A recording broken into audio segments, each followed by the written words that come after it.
Aruh Diskominfo Daerah Istimewa Yogyakarta. Selama 1 jam ke depan ya kita akan berbincang-bincang dengan tema yang sangat menarik.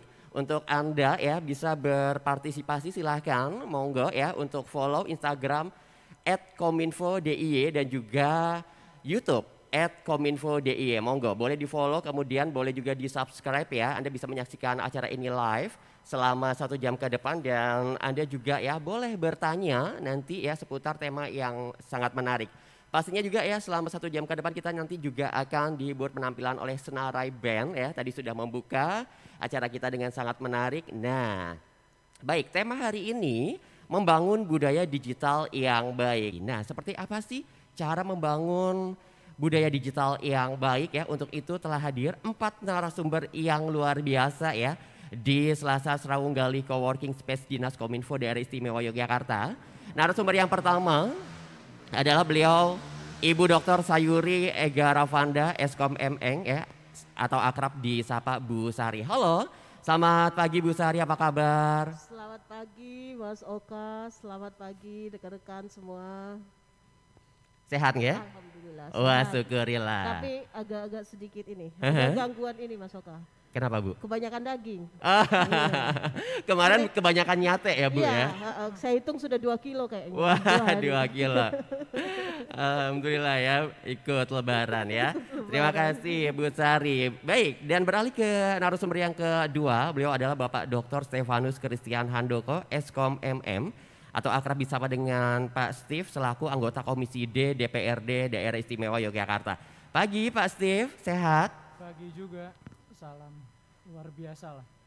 Oke, ini Pak Steve juga terlihat fresh ya, baik. Narasumber kita yang ketiga beliau Ibu Dr. Novi Kurnia MSIMA ya selaku Dewan Pengawas Siberkreasi dan juga dosen UGM Yogyakarta. Akrab disapa dengan Mbak Novi, ini dosen favorit UGM nih. Halo Mbak Novi, sehat? Sehat, alhamdulillah Mas Oka. Salam sehat juga buat sedulur Jogja ya yang ada di YouTube maupun Instagram atau yang ada di sini ya Mas Betul. Oka. Ya.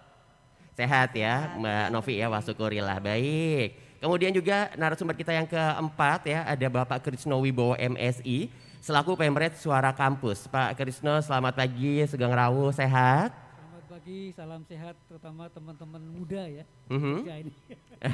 Baik, ini Pak Krisno ya selaku perwakilan dari jurnalis juga hari ini semangat sekali. Baik, terima kasih.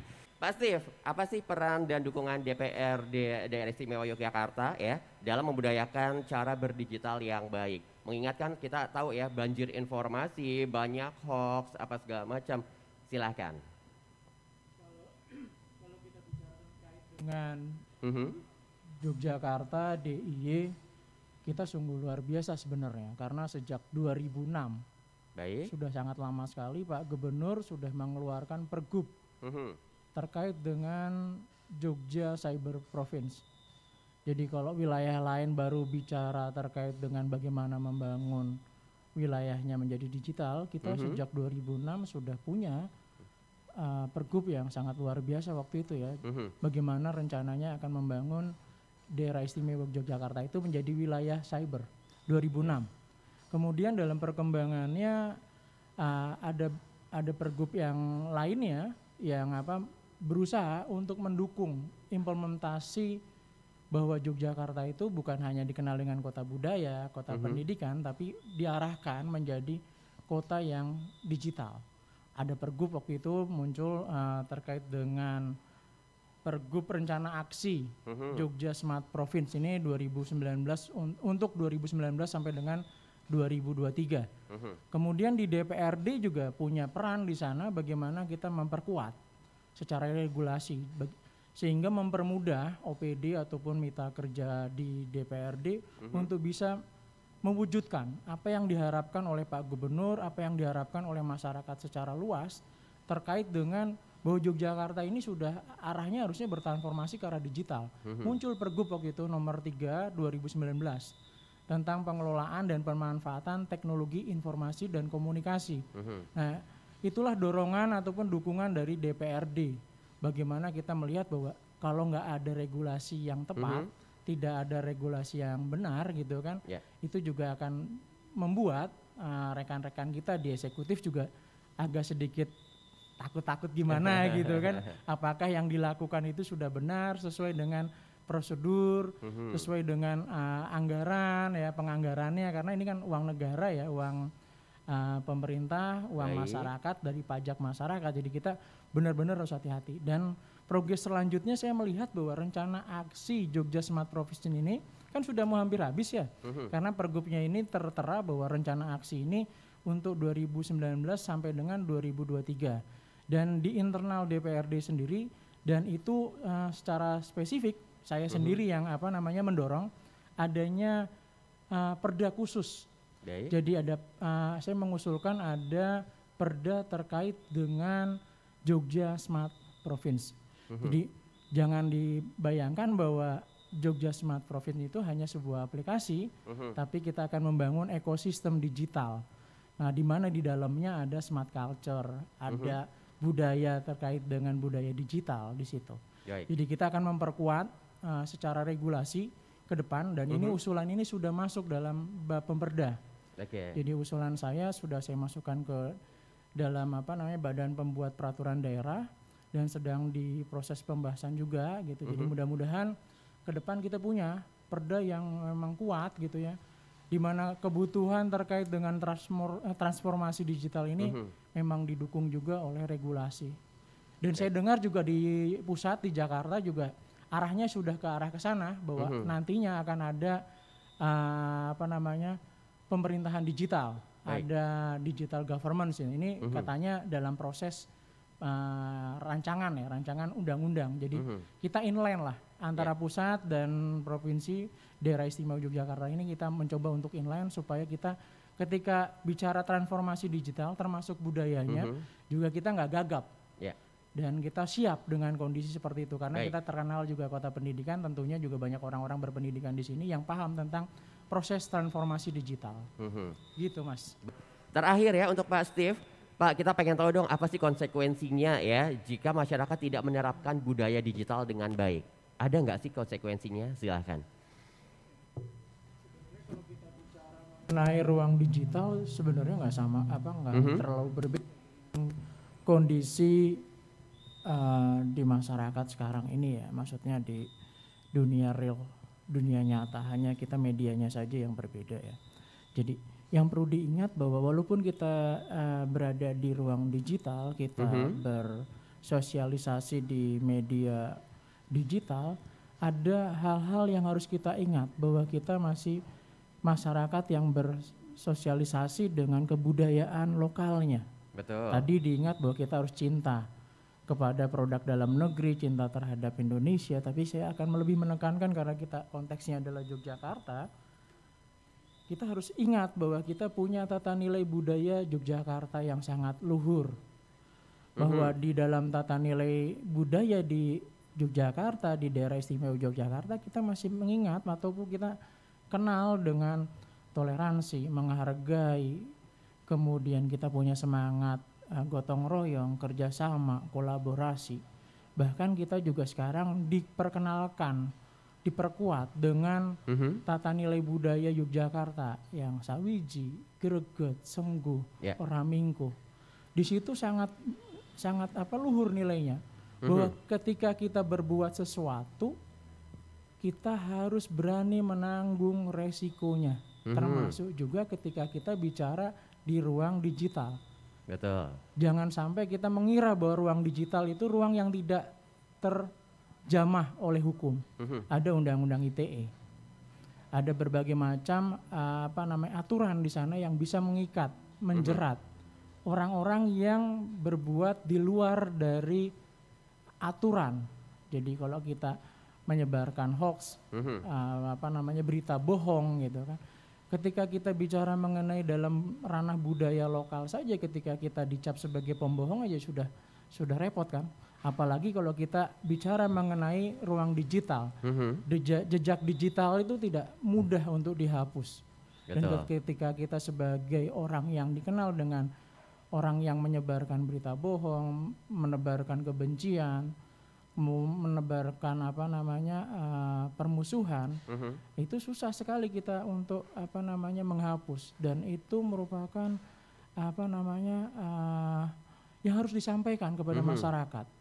Jangan sampai masyarakat itu tidak tahu bahwa ruang digital itu bisa terkena juga aturan-aturan yang ada yang sudah dibuat oleh pemerintah. Yang kita punya sekarang ini adalah undang-undang ITE itu ya.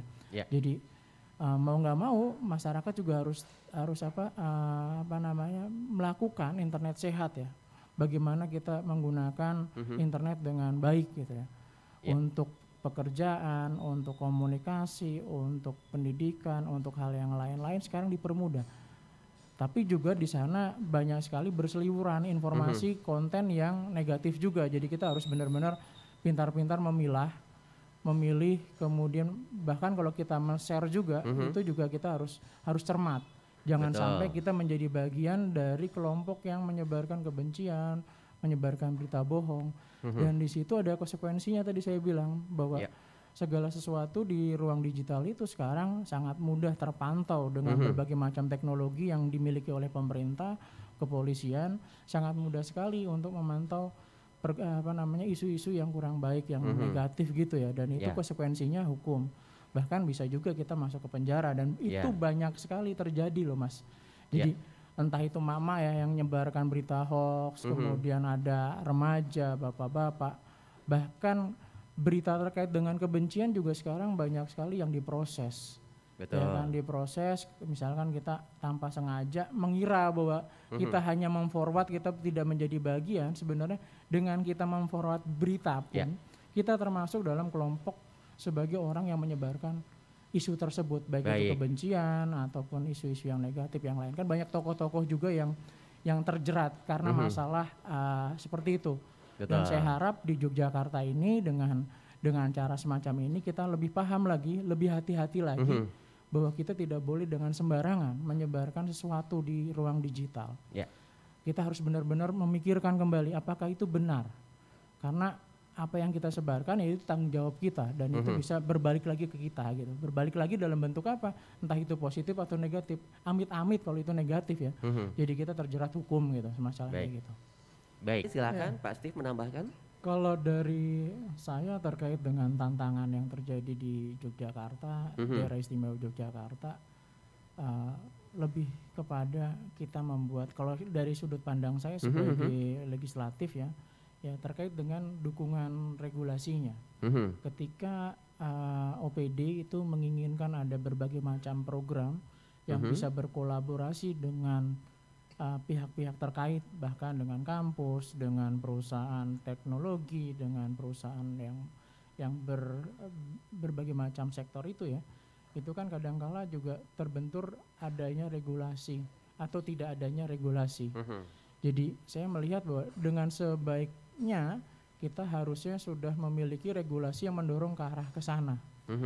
Bagaimana kita berkolaborasi dengan berbagai macam pihak itu bisa dilakukan. Dan ketika saya membaca lagi, membaca lagi terkait dengan Pergub Jogja Cyber Province, kemudian Pergub terkait dengan rencana aksi Jogja Smart Province, di mana di situ ada pentahelixnya.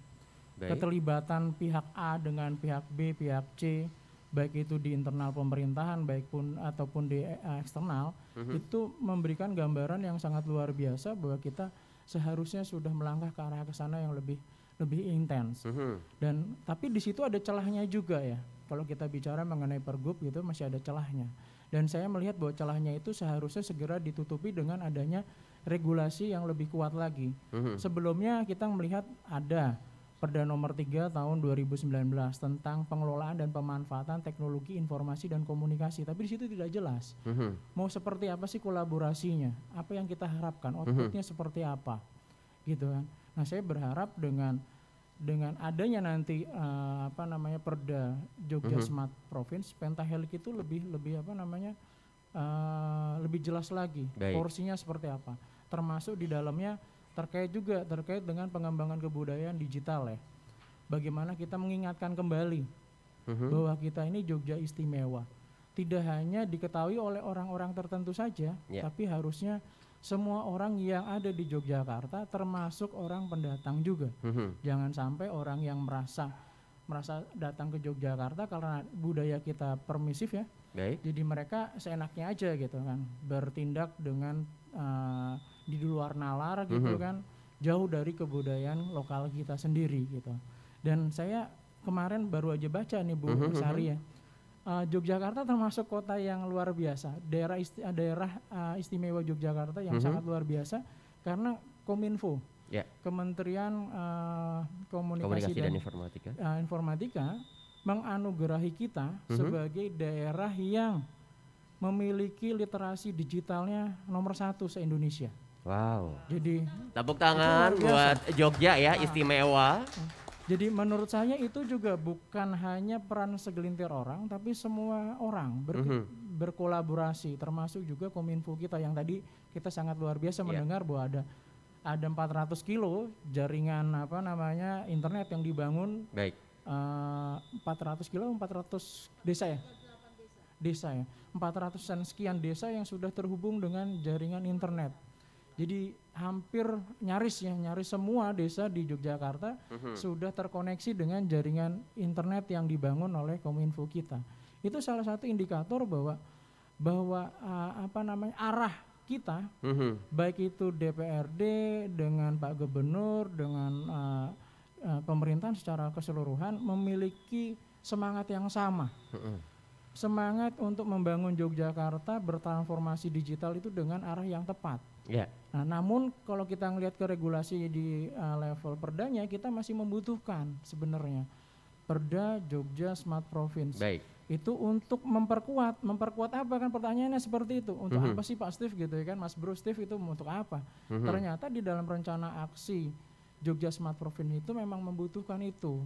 Bagaimana kita membangun masyarakat digital. Tadi kan bicara budaya digital. Kemudian kalau kita bicara budaya digital, siap nggak masyarakatnya? Masyarakatnya siap nggak dengan program-program yang untuk meningkatkan ke arah ke sana? Dan kita perlu keterlibatan tidak hanya Kominfo sebenarnya, karena kalau kita bicara mengenai masyarakat digital ke depan, kalau di negara lain kita bicara mengenai masyarakat digital 5.0, mudah-mudahan di Yogyakarta juga arahnya ke sana. Kenapa saya punya keyakinan ke situ? Karena risetnya dari Kementerian Kominfo pun menyatakan bahwa Yogyakarta itu udah dalam tingkat nomor 1 literasi digitalnya. Jadi udah siap sebenarnya. Tinggal regulasi untuk mendorong akselerasi ke arah ke sana, mempercepat ke sana supaya tidak ada egosentris antara OPD. Oh ini urusannya sebenarnya bukan urusan kita, tapi urusannya kebudayaan. Kebudayaan juga bilang itu urusannya Kominfo dan saling melempar gitu. Dengan adanya Perda Jogja Smart Province, harapannya kita punya payung hukum yang komprehensif ya. Jadi tidak saling lempar. Yang tujuannya bahwa Jogja untuk bertransformasi ke digital itu bisa dilakukan.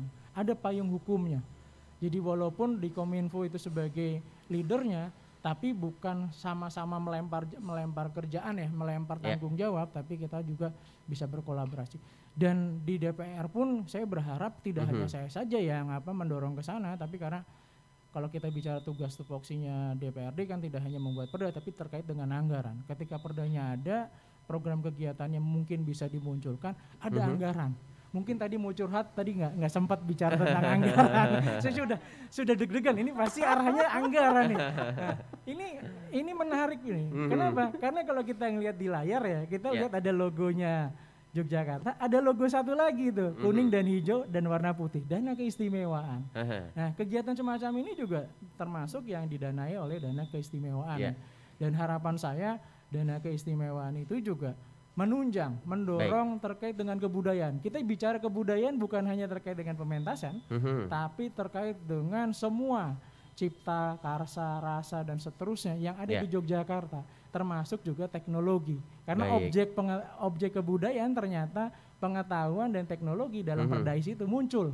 Dan seharusnya dengan kita melihat undang-undang keistimewaan, kita melihat Perdais, kita melihat Perda, sebenarnya kita bisa lebih mengakselerasi proses transformasi digital di Yogyakarta. Yang tujuannya untuk kesejahteraan masyarakat secara luas. Karena eranya sudah era digital gitu Mas. Baik, ya terima kasih banyak ya Pak Steve, terima kasih Dinas Kominfo DIY, terima kasih Senarai Band, terima kasih untuk narasumber dan terima kasih untuk sedulur Jogja yang sudah menyaksikan Saya Oka Fahreza pamit, sampai jumpa di podcast diseminasi konten positif Aruh-Aruh Diskominfo DIY selanjutnya. Wassalamualaikum warahmatullahi wabarakatuh. Sampai jumpa.